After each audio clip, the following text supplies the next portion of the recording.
Hey, what's up, everybody? So check this out. As you know, there's going to be a tournament going on at Breakdown Academy this Sunday at 2 p.m. And we're so excited to be able to talk with a lot of our friends who are going to be competing because if you guys don't know these guys, first of all, shame on you. Second of all, get ready to see some high caliber jiu-jitsu being put on, especially from one of our friends. He is an alum from the Newaza Challenge, which myself and John commentated on. He's a good friend of ours, and now will be a good friend of yours, Damien Nitkin. Damien, how you doing, man? Doing good. Happy to be able to participate in this event and get ready for it all week. And since we got the notice, So you've been prepping for it. since you gave me the call, we changed training because we were in the middle of like a world's training camp, getting ready, and a lot of gi training. So we substituted out some of the practices from gi to no gi just to make sure that everything was still ship shape and on top of the game. One of my favorite things about you is you're just kind of game to always compete. Is that an accurate statement, or is it a sickness? Do we need to send you to an AA program or something? What is it? If you ask my girlfriend and some of my teammates, they might agree with the sickness part. I like to think that it's just I'm always willing to test my skills. You know, it's only going to help me get better every time I compete. So the fastest way to get better is to compete as much as possible under that belief. And if it's feasible, if I can afford to do it somehow, I'm going to somehow make it out there. It's so interesting because you are based out in Vegas, so you are making the trek on over to Los Angeles to compete, which I think shows a kind of dedication that I've come to know from you. I've also gotten the opportunity to train with you in both gi and no gi. Do you feel that you're better at one of them? If you were to ask my coach, he would kind of say that he thinks I do better in no-gi.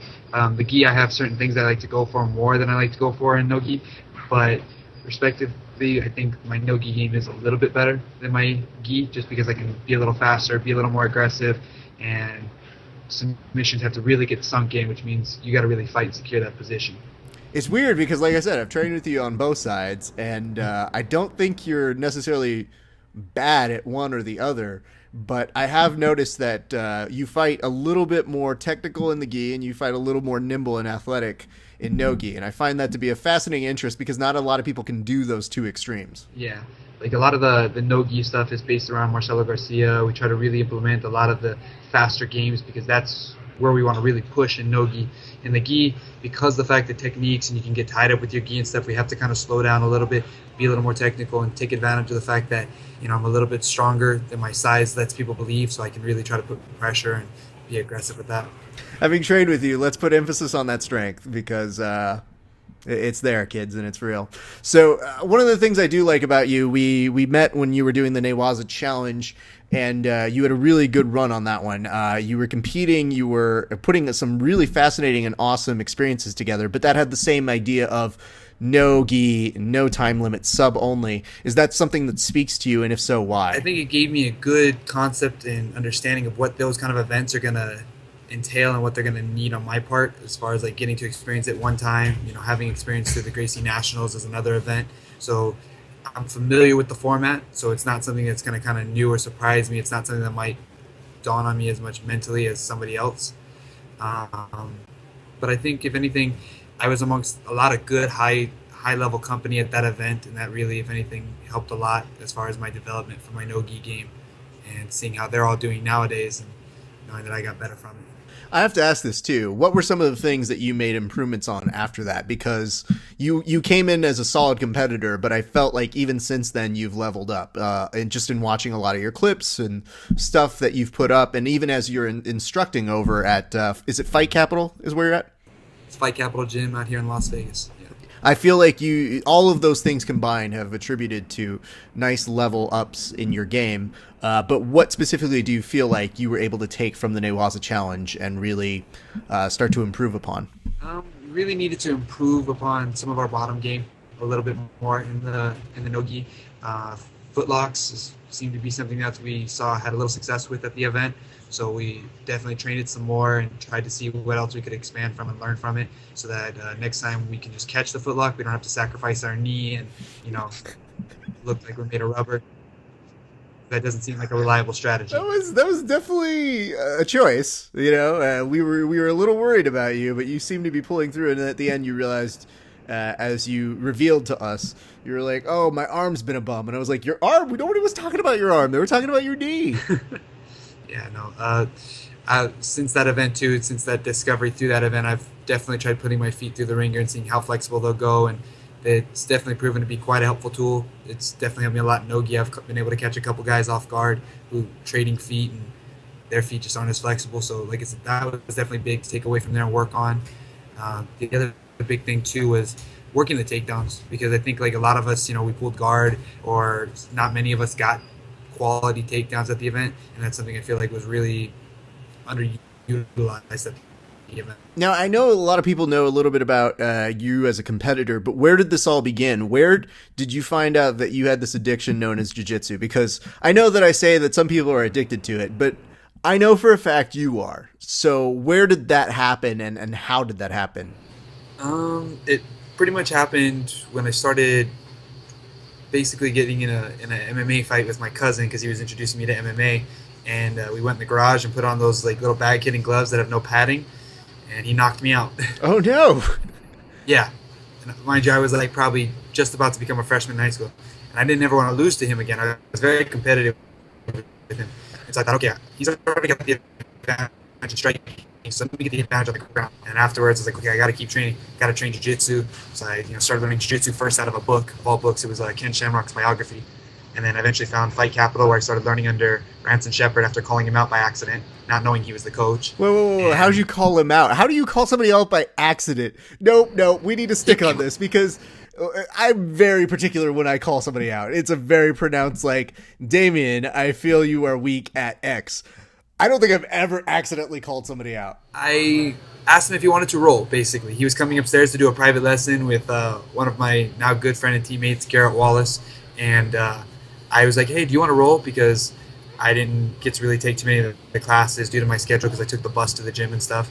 So I finally, he was like, sure. And he proceeded to guillotine me like about 3 times in a minute. So I definitely learned he was really good, really quick. And afterwards, then he decided to share with me, oh, yeah, I'm the coach here. I'm like, oh, well, that helps. Well, that seems to be a good lesson. Your guillotine is quite good, and I say that as somebody with a giant head. So if you can get it on this giant dome, I feel like it's a solid ability to go from. So, okay, so we know this about you. We know the sickness. I really want to put you through the grind, because, again, you're always game for kind of a competition and sort of challenges. So what I want to do right now is rapid fire 1 minute's worth of questions, and you need to answer them as best you can. Okay. And much like in jiu-jitsu, if you're stalling, I'm going to call you out for it. Sounds good. All right. So I'm going to go ahead and put 1 minute on the clock. Ladies and gentlemen, here we go. 1 minute with Damien Nitkin under fire. And here we go. Go to submission of choice. The guillotine choke. Your favorite match that you've been involved in? The Nawaza initial first match, where I was caught in that heel hook and was able to come back and still get the toe hold for the win. If you wish you were in a match against somebody, who would it be and under what rule set? I would want to match probably right now with Claudio Calasanz, because he's the best guy in my weight division in the world, and I think that would be a huge thing for me. And the conditions would be, I'd take it any way we could get it. Cheat meal of choice. Oh, that's got to be pasta, and especially fettuccine Alfredo with chicken. Who is the person that you model your game most off of? That would be Ranson Shepard, my coach, or Marcelo Garcia if we're looking for a more famous person. And last question, last movie you cried at? Last movie I cried at, I'm pulling guard on this one. I don't know what to do. There's no pulling guard in this. I don't know. I don't know last time I cried in a movie. Wait, hold on. What do you mean you don't remember the last time you cried in a movie? After Earth with Will Smith. There you go. Will Smith? That's the one you cried at? Hey, that was a touching father-son moment right there. Oh my God. We may have to have a very serious discussion about film. Damien, and first of all, don't you ever say you're going to pull a guard after you're like, yeah, we worked some wrestling, because, there wasn't really a high caliber of wrestling that I saw at the Nawaza Challenge. What's that? I'm going to pull guard? It's too tough of a question, Raph.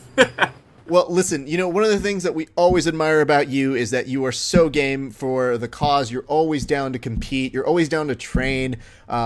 You're one of our favorite people here on the podcast and by proxy with John. So we very much look forward to seeing what you have to bring. And I always know that you put together great matches. So we very, very much look forward to seeing you this Sunday. That's going to be on BJJ Breakdown on YouTube. You guys are going to want to check it out. It's going to be at 2 p.m. So make sure you are signed up. on John's site. You can subscribe over there so that way you're the first to know when it goes up. We are beyond excited. Damien, do you have any last words? Can we take care of any sponsors before we get on out of here? Big shout out to my main sponsor, Grips Athletics. Thank you very much for all your support and all the help throughout the years. And a big shout out to Fight Capital Gym and Ranson Kepa Shepherd Jiu-Jitsu for creating pretty much what I am today with my Jiu-Jitsu game. Oh, I have one last question. This is an important one, Damien. Should you be worried about leaving your neck exposed? Because I think there's a video out there where somebody gave you a stone cold stunner.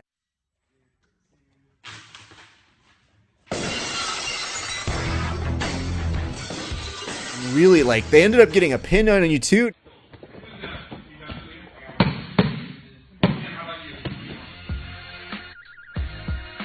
I thought it was really rude of the person, but it was effective, so I didn't know if you were training any kind of things for that. It was definitely a blind attack, something that I wasn't expecting from this. It looked pretty legit. It looked like you weren't ready or experienced. Well, if anybody knows, I have really bad vision, so I couldn't see that coming from, you know what I mean? But especially from this person, but no worries. I have every intention of someday making it up to them. Yeah. Yeah, that's fine. I'm pretty sure that person's not really that afraid. Hey, you know what, guys? But if you want to see Damien on the mats where he's the best, check it out this Sunday. Thank you very much, Damien. I appreciate your time, buddy. Thank you very much, Raph.